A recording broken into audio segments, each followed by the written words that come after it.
Hey everybody, I'm Holly. And I'm Tyler. And we've been married for almost 4 years. And so we are just going to share about fighting fair and just what that means in relationships. And it could be in marriage, boyfriend-girlfriend relationship, even relationships with friends and family members. Tyler and I have come a long way in our over 5 years of being together.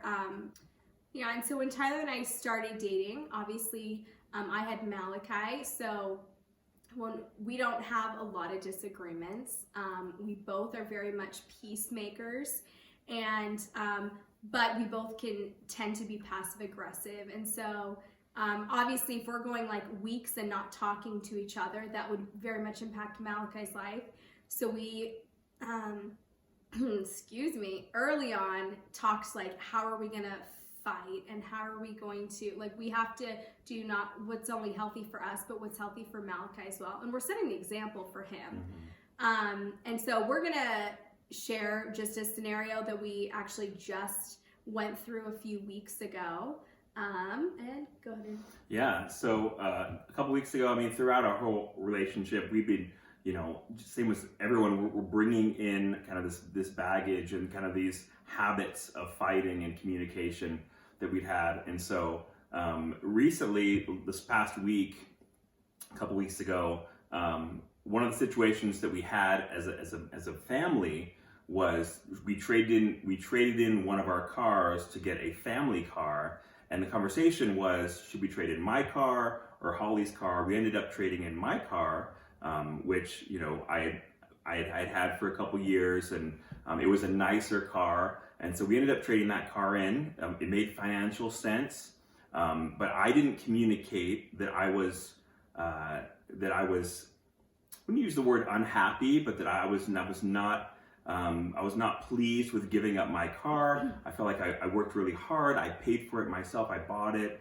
So it was my car. And then so she got the family car, and I was driving her car then. So we talked about, and it actually took me a while to kind of get to this place, because I don't want to seem ungrateful and I don't want to be not a team player for us. But I got to the place where I researched car payments, types of cars, cost of ownership, maintenance, but broken down by year, how much the cars cost. I did a lot of research, and I brought this to her, and I said, here's the situation. I would like to trade in your car, which is now my car, trade that in and get a new car in the future.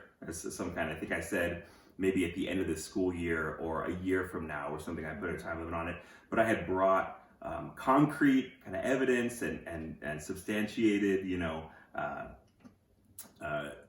reasonings and things like that. And how did you receive that? Yes. I listened. I didn't say a word.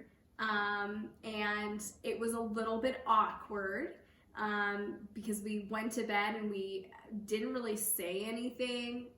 This conversation happened at night. So woke up the next day. We had conversations, but not about that topic. The night we had the conversation, I couldn't quite figure out what my feelings were. It wasn't that I was angry. I was just trying to figure out financially how this would work, and just trying to figure out my feelings and why I was unhappy with just the conversation in general. And so a couple days passed, and we talked about other things, and we were very civil with one another. And honestly, it wasn't even a disagreement necessarily. It very much could have turned into one. But by the time, it was a couple days later, and I said, all right, I'm ready to have that conversation now. Here are my concerns, but I hear what you're saying. I understand that, I understand where you're coming from. And I think, we might not be able to do it exactly the way you presented it, but I think we can make it work. It just might be a little bit longer of a timeline. But we both walked away from that conversation, at least, I guess I can't speak for you, but for me, I was relieved. This could have very much turned into a disagreement. and an area that we both could have been resentful with one another or continued being resentful. But instead, I listened to him. I listened to his feelings, even though I don't quite understand because cars aren't important to me. I was trying to understand that they're important to him and that there is a way to make it work. But we have learned we have to communicate. Right. Instead of throwing little passive aggressive comments here and there about certain things, we just need to communicate how we're feeling and why we're feeling that way, and also to listen to one another. Because I think at the end of the day, whether it's a friend, family member, a significant other, a spouse, you're on the same team. And I think oftentimes it can be a situation where they don't understand, so they're the enemy, and I'm going to make sure that I win this. And there's no winners. There's no winners when it comes to that. Relationships hurt feelings, trust gets taken away.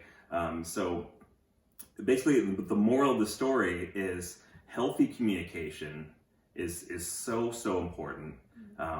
It's really hard, but to not be passive aggressive, because there were several times, to be honest, where I felt like saying, okay, I'm going to go trade the car in, see you later. And that wouldn't have gone over very well in the situation because we're married, we have to live with each other, so there's it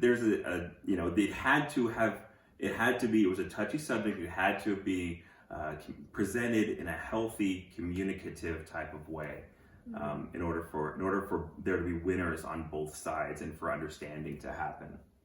Yeah, so that's our biggest takeaway for you guys is work on communication, and try as hard as you can to not be passive aggressive. This is Tinkerbell, by the way. She's just making an appearance. She's our very loving cat.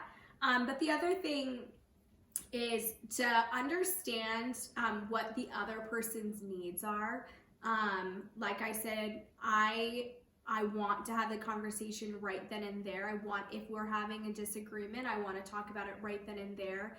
But very early on, I understood that Tyler wants to take some time and process. And after doing that several times, I've understood that that's actually better for me because I'm figuring out, why am I feeling this way? Why am I angry about this?